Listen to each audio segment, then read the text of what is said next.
Ufunuo wa Yohana mlango wa 4. Baada ya hayo naliona,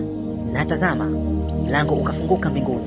na sauti ile ya kwanza niliyoisikia kama sauti ya baragumu ikinena nami ikisema,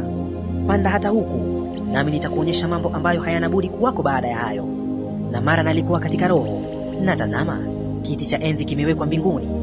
na mmoja ameketi juu ya kile kiti,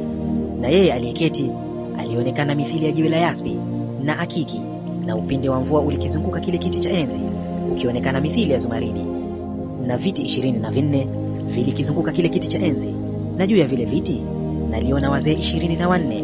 wameketi, wamevikwa mavazi meupe, na juu ya vichwa vyao walikuwa na taji za dhahabu. Na katika kile kiti cha enzi unatoka umeme na sauti na ngurumo, na taa 7 za moto ziliwaka mbele ya kile kiti cha enzi, ndizo roho 7 za Mungu.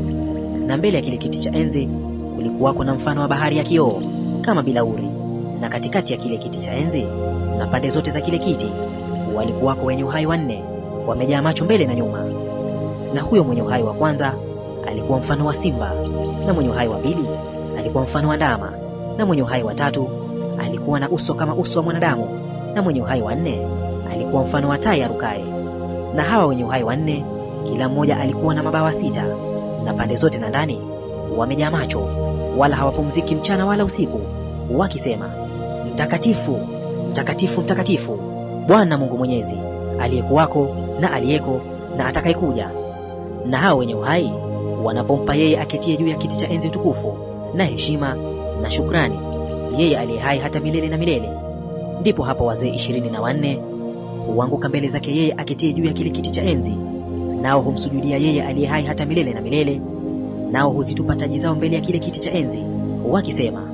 umestahili wewe, Bwana wetu na Mungu wetu, kuupokea utukufu na heshima na uweza, kwa kuwa wewe ndiwe uliyeviumba vitu vyote, na kwa sababu ya mapenzi yako vilikuwa navyo vikaumbwa.